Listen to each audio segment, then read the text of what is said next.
क्या आपके अंदर आग है? प्यार मोहब्बत वाली आग नहीं, प्रेपरेशन वाली आग।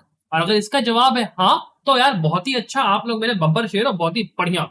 ऐसे ही लगे रहो और अपनी तैयारी को ऐसे ही चलते रहो। और अगर नहीं है तो इस वीडियो को लास्ट तक देखो और ये समझो कि कौन सी वो तीन ऐसी इंपॉर्टेंट चीजें हैं जो कि आपको करनी है फॉर द एग्जाम, और कौन सी वो तीन चीजें जो कि आपको बिल्कुल नहीं करनी है for the exam of the CLAT PG 2024।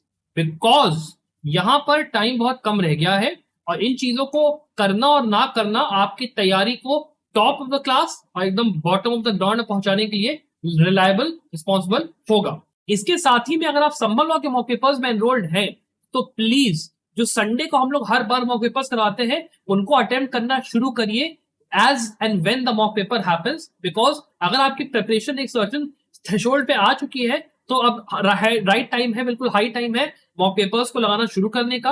और उसके साथ ही में जो लोग यहाँ पे टॉप करेंगे अब मॉक पेपर्स में, टॉप 3 जो स्टूडेंट्स होंगे उनको मैं अपने वीडियोस में अब शॉर्ट आउट भी दूंगा, मैं प्रेज भी करूंगा कि आप लोगों ने बढ़िया करा है। तो अगर आप लोगों का नाम अब मान लो अगर आप चाहते हो यूट्यूब में फीचर हो, आपके वीडियोस में हो और साथ ही मान लो मोटिवेटेड रहो, तो मॉक पेपर्स लगाना प्लीज शुरू करो। इसके अलावा आपको अगर मेरे साथ मिलकर तैयारी करनी है तो आइए हमारा चैंपियन एडमिशन कोर्स ज्वाइन करिए 4199 में। ये आपका सितंबर तक कोर्स आपका अवेलेबल रहेगा। बढ़िया सा कोर्स है मेरे साथ, मैं खुद पर्सनली वहां पे आपका मेंटोरशिप के लिए अवेलेबल रहूंगा। पूरा सिलेबस, मॉक पेपर, सारी चीजें करवा के दी हुई है, आप देख सकते हो। और अगर आपकी तैयारी थोड़े एडवांस लेवल पे है, आपको केवल केस लॉज और केवल मॉक पेपर्स में चाहिए, तो ये वाला कोर्स ज्वाइन करिए। बढ़िया कोर्स, एकदम कुछ करने की जरूरत नहीं, फिर भी मैं आपको रहूंगा available as a mentor, as a साथी। तो अगर आप लोगों को मेरे साथ मिलकर पढ़ाई करनी है तो आइए मिलकर एक एग्जाम क्रैक करते हैं। और कमेंट में नीचे जरूर लिखिए कि सर मैं आपके साथ हूं and I will crack this paper like अ शेर। ठीक है, तो यहाँ पे शुरू करते हैं। सबसे पहले हमारे सबसे पहले डू के साथ आपको प्लान आउट करना है अपने प्रिपरेशन को। आपने जब भी किसी क्रिकेटर को, जैसे विराट कोहली हो गया या सचिन तेंदुलकर हो गया, क्या आपको लगता है कि ये लोग बिना प्रिपरेशन के कोई भी काम करने जाते हैं? उन लोग के फिटनेस ट्रेनर्स होते हैं, उन लोग के पूरे मेंटल ट्रेनर्स होते हैं जो कि उनके माइंडसेट को, हर चीज को टैकल करते हैं। बड़े बड़े जो गेम्स होते थे, मान लो इंडिया वर्सेस पाकिस्तान का मैच हुआ, उसके पहले उनपे कितना प्रेशर होता है। 140 करोड़ देशवासियों का पूरा जो बोझ होता है वो उनके ऊपर होता है, और उसमें भी वो लोग परफॉर्म करते हैं। लेकिन वो लोग परफॉर्म करते कैसे हैं? बिकॉज वो लोग उस चीज के लिए प्रिपेयर्ड होते हैं और उन्होंने उस चीज के लिए प्लानिंग करी होती है। और वही सेम चीज आपको करनी है। चलो मान लिया आपके ऊपर 140 करोड़ देशवासियों का यहाँ पे आशाओं का बोझ नहीं है, लेकिन आपके पेरेंट्स का, आपका खुद का, अपने मेंटल सेल्फ का, और साथ में आपके चारों ओर जो आपके दुश्मन बैठे ना, आपके रिश्तेदार या आपके जो जेलस दोस्त हैं, जो भी हैं, उन सबकी जो नेगेटिव या फिर पॉजिटिव उम्मीदें आपके ऊपर है। तो भैया अपनी पढ़ाई को इट इज वेरी इंपॉर्टेंट कि आप प्लान करो। ठीक है, देखो मेरी स्ट्रेंथ कौन सी है सब्जेक्ट, वीकनेस कौन सी है स्ट्रेंथ। ज्यादा अच्छा ये रहेगा कि आप जाओ, हम लोगों ने जो सिलेबस दिया है यहाँ पर अपना क्लैट पीजी एग्जाम के लिए, उसको डाउनलोड करो। और डाउनलोड करके उसके अंदर जो जो इंपॉर्टेंट सब्जेक्ट बताए हैं उसमें जाके जो जो इंपॉर्टेंट टॉपिक्स है उसके हिसाब से पढ़ाई को प्लान करो। और उसके हिसाब से पूरा चार्ट बनाओ कि ये आता है, ये नहीं आता, ये होगा नहीं होगा, और फिर उसके हिसाब से अपनी पढ़ाई को लेके आगे बढ़ो। इसके अलावा जो उसका अगला जो डोंट है, एक रियलिस्टिक एक्सपेक्टेशन अपने लिए सेट करके चलो। यार एक बात समझो, 60 दिन का टाइम केवल रह गया है। अब अगर आप ये सोच के चलोगे कि मुझे तो पीएसयू निकालना है या मेरे को एकदम ही फोड़ दो एग्जाम को, तो यार वो देखो पॉसिबल नहीं होगा अनलेस एंड अनटिल आप बहुत ज्यादा प्रिपेयर्ड हो, पहले से आप जुडिशरी का या कोई एग्जाम क्रैक करा है प्री पे, मेंस के पे, या मान लो आपने क्लैट इसके पहले कवर किया है, या फिर आप मान लो कॉलेज में टॉपर रहे हो, there it is a different story all together.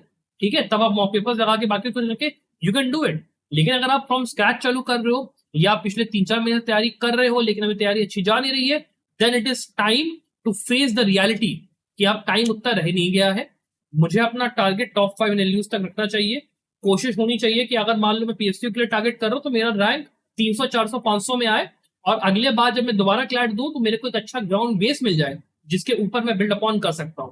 लेकिन अगर ओवर रियलिस्टिक सेट करोगे, बहुत ज्यादा उम्मीद रखोगे, तो क्या होगा? अंदर से बुरा लगेगा। बिकॉज पढ़ाई आपको ही पता होगा मन में कि इतनी सारी विशाल लेवल पे करनी है, एकदम समुंदर की तरह, और करी मैंने इतनी सी है, और मुझे ही पता है कि यार मैं अपने आप को ही पनिश करूंगा जब मेरा वो रिजल्ट जब आएगा और जब मैं देखूंगा मुझे बुरा लगेगा। तो इससे अच्छा ये है रियलिस्टिक एक्सपेक्टेशन सेट करते हुए जो पहली मैंने बात बोली, अपने प्लान को बनाना कि ये करना है, ये करना है, ये करना है, ओवर एक्सपेक्टेशन मत रखना, बहुत बड़ी गलती होती है। तीसरा जो आपका डू है, it is time for smart work not hard work. अब एक बात ये समझो, आप पूरा सिलेबस नहीं पढ़ सकते, आप सारे केस लॉज नहीं पढ़ सकते, आप सारे मॉक्स नहीं लगा सकते, कोई इंसान नहीं कर सकता। What you need to do is make sure कि आप उन्हीं सब्जेक्ट से फोकस करो जो किसी एग्जाम के लिए इंपॉर्टेंट हैं। मैंने अपनी वीडियोस में पहले भी बताया है कौन से आपके सब्जेक्ट से जो कि इंपॉर्टेंट है। आप प्लस जाइए, जैसे मैंने पहले भी कहा, सिलेबस डाउनलोड करिए, उसमें से जाकर देखिए कौन कौन से टॉपिक इंपॉर्टेंट है, कौन से नहीं है, कौन से आते हैं, कौन से नहीं आते, उसके हिसाब से तैयारी को आगे लेके जाइए। उसके साथ में जो आपके बड़ी बड़ी बुक्स होती है ना, मोटी मोटी वाली, उनको इस्तेमाल करने की जरूरत अब नहीं है। अब इस्तेमाल करिए छोटी छोटी पतली पतली बुक्स को, जैसे AK जैन सीरीज हो गया, या आपके कॉलेज के मान लो के नोट्स में आपको मिल जाए, वहां से अपनी पढ़ाई करो। यूट्यूब वीडियोस का सहारा लो जो कि वहां से कवर्ड नहीं ज्यादा हो रहा है, हमारा कोर्स ज्वाइन करो, study material along with video lectures पूरा करके रखा हुआ है, वो आपके ऊपर है। But it is very important that you do smart study not hard study. Study plan संभव लॉ से लो और उस चीज को अपने हिसाब से एग्जीक्यूट करो, ठीक है। अब इसके बाद अगली चीज पे आते हैं कि do not overemphasise on one aspect of your studies. अब देखो होता क्या है ना, प्लानिंग हम सब लोग कर लेते हैं कि भाई ये सब्जेक्ट पढ़ना है, ये सब्जेक्ट पढ़ना है, लेकिन हम लोग क्या करते हैं कि एक ही उस पर बहुत ज्यादा एम्फेसाइज कर मारते हैं। अब मान लो फर्ज करो कि मैं जूरिस्प्रूडेंस में कमजोर हूँ, तो मैं बैठ के ना 2 हफ्ते तक केवल जूरिस्प्रूडेंस ही पढ़ूंगा, एक एक चीज याद करूंगा कि ऑस्टिन ने क्या लिखा था, ऑस्टिन ने किसके साथ डिबेट की थी, ऑस्टिन किसके साथ चाय पिया था, ऑस्टिन ने क्या खाया, ऑस्टिन ने क्या पिया। ये सब पढ़ने के लिए हम लोग नहीं बैठते। हम लोगों को बस स्पेसिफिकली लिखना है कि पहले भैया बेंथम आया, ऑस्टिन आया, उसके बाद उसने एनालिटिकल थ्योरी दी, वो फादर था, काम खत्म, वहीं तक रखो, उसके आगे मत लेके जाओ। 2 हफ्ता बैठ के वही करोगे तो भाई बाकी सब्जेक्ट कब होंगे। तो पॉइंट इज दैट इस चीज को पहले ध्यान रखो कि कौन से हमारे स्ट्रेंथ है, कौन सी वीकनेस है, उसके हिसाब से इक्वली टाइम डिवाइड करो। और उसके साथ में जैसे मान लो मॉक पेपर्स है, अब बिल्कुल ही ये मत करो कि मैं मॉक पेपर्स ही लगाता रहूंगा, भले नंबर कम आ रहे हैं, मैं परेशान हुए जा रहा हूँ कि यार मॉक पेपर में नंबर कर रहे हैं, ओ माय गॉड अब मैं क्या करूँ, मैं ये वाला सब्जेक्ट अब ज्यादा पढ़ूंगा, मैं ये करूंगा। या फिर अगर आप ऐसा कर रहे हो कि केवल केस लॉज ही पढ़े जा रहे हो कि केवल मैं अब recent case laws, landmark case laws पढ़ूंगा, मैं फाउंडेशन को अब उतना नहीं ध्यान दूंगा, बहुत बड़ी मिस्टेक होगी।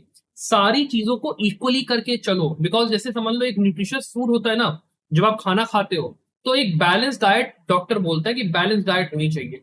अगर बैलेंस नहीं होगा तो आपका एक कोई इंग्रेडिएंट ऐसा होगा जो कि बढ़ जाएगा, मान लो विटामिन ज्यादा हो गए तो दिक्कत है, प्रोटीन ज्यादा हो गए तो दिक्कत है, या मान लो कार्बोहाइड्रेट्स कम हो गए तो दिक्कत है। तो it is a balance. Balance जब तक रहेगा तब तक बहुत बढ़िया रहेगा। जहां आपने बैलेंस लूज करा वहीं आपकी लुटिया डूबेगी, यार ध्यान रखना, बिल्कुल समझ लेना इस बात को। अगली चीज, live a healthy mental, emotional and physiological life. अब इसमें देखो 3 एस्पेक्ट्स मैंने बात की है। पहला है मेंटल।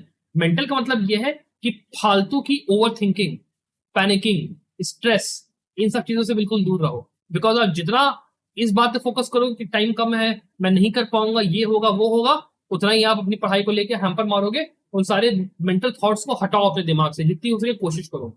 दूसरा, इमोशनल, मतलब ये है कि भाई अपने जितने आपके दोस्त हैं, जो आपके ऐसे लोग हैं जो कि आपसे फालतू की बातें आके कहते हैं कि तेरे से हो नहीं पाएगा, या पुरानी बात को लेके आपको पिंच करते हैं, कुछ करते हैं, या अगर आप मोबाइल खोल ले तो मोबाइल में इंस्टाग्राम देख रहे हो, व्हाट्सएप देख रहे हो, फेसबुक देख रहे हो, ये कर रहे हो, वो कर रहे हो, ये सारी की सारी चीजों को बंद करो।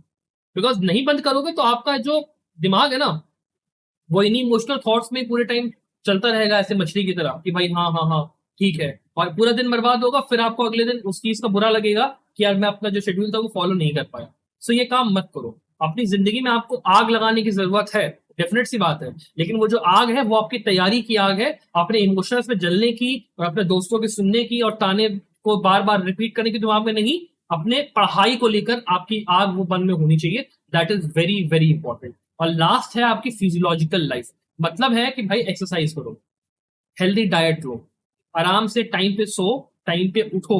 बिकॉज एक अच्छे शरीर के साथ अगर होगा अच्छा शरीर, तभी अच्छा जो दिमाग है वो काम कर पाएगा। बिना अच्छे शरीर के एक दिमाग काम नहीं कर सकता। आपकी बॉडी अगर बहुत ज्यादा, आप समझ लो चीनी आपने बहुत ज्यादा खा ली, आपको ब्लोटेड फील हो रहा है कि अब भैया मुझे नींद बहुत तेज आ रही है, अब मान लो कॉफी जो है आपने सही मात्रा में जरा पी ली, तो आप एकदम अलर्ट हो गए, आप एकदम ओवर स्ट्रेस हो गए कि अरे बाप रे क्या हो रहा है। Everything should be in balance. Balance is very important for preparation. मैं हमेशा कहता हूं कि चलो 10 से 12 घंटे पढ़ाई करनी है, पर उस चीज को करने के लिए यहाँ पे टाइम टेबल स्टैब्लिश करना और उसके हिसाब से अपनी लाइफस्टाइल को स्टैब्लिश करना इज वेरी इंपॉर्टेंट। तो उस चीज का खास ध्यान रखिए।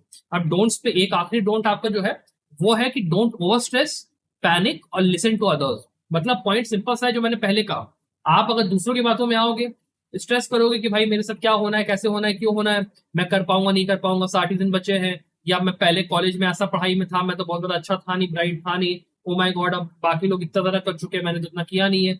ये जितनी चीजें है ना, ये केवल एक वेस्ट ऑफ टाइम है, आप खुद समझ के चलो। आप जितना ज्यादा अपने काम पे फोकस करोगे, जैसे श्री कृष्ण कहते हैं ना अर्जुन से कि मछली की आंख पे निशाना रखो, ये मत सोचो कि तुम अपने धर्म का पालन करते हुए किसको मार रहे हो किसको नहीं मार रहे हो, because it is your Dharma.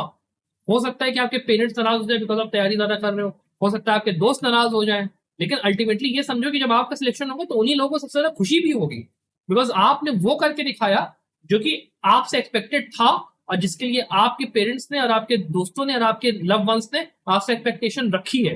Because वही लोग हैं जो कि सबसे ज्यादा लाइफ में मैटर करते हैं, बाकी कोई और मैटर नहीं करता। आपके दुश्मन, आपके जेलस दोस्त, आपके रिश्तेदार, ये सब लोग किसी किसी काम के नहीं है।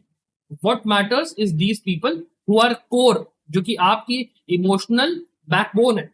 इन लोगों को आपको याद दिलाना, यकीन दिलाना है कि भाई आपने मेरे पे इतना इन्वेस्ट करा, आपने मेरे पे इतना वो करा, इंपॉर्टेंस दिया, अब मैं देखो कितना बढ़िया इंसान बन के आप लोगों को 100 टाइम्स में अब जो है रिटर्न करूंगा। मैं बहुत ही भयंकर फैंटास्टिक इंडिविजुअल बनने की राह पे यहाँ पे निकल चुका हूँ। ये जो 60 दिन है, इनमें मैं एकदम पेपर को खल्लास करके छोड़ूंगा, क्योंकि भाई मैं शेर हूँ, एकदम मैं फाड़ कर रख दूंगा पेपर को बिना किसी दिक्कत।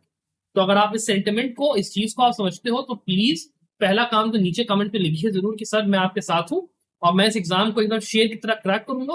और दूसरी चीज, अगर आपको मान लो जरूरत है कि इस पूरे जर्नी में आपको मेरा साथ चाहिए, कोर्सेज में एनरोल करना है, तो आप डेफिनेटली चेकआउट कर सकते हो। चाहे आप हल्का कोर्स लो अगर आपकी तैयारी पहले से हो चुकी है, चाहे आपको पूरी तैयारी करनी तो भारी कोर्स लो, फैसला आपका है। लेकिन बस एक जो चीज है वो ये है कि तैयारी करो, मुझे प्राउड फील कराओ। जब मुझे आप फीडबैक दोगे ना कि भैया सर आपसे हम इंस्पायर्ड थे, हमारा वो हुआ, मुझे बहुत खुशी होगी। ठीक है, पेरेंट्स, दोस्त कितने खुश होंगे, इस बात को बस सोचते हुए आगे अपनी पथ पर बढ़ते चले जाओ। और जैसे श्री कृष्ण ने कहा सर अर्जुन से कि मछली की आंख पे निशाना होना चाहिए, वैसे ही आपका जो है क्लैट पीजी के एग्जाम पे निशाना होना चाहिए, और किसी चीज पे नहीं होना चाहिए। I wish you the very very best of luck for your success.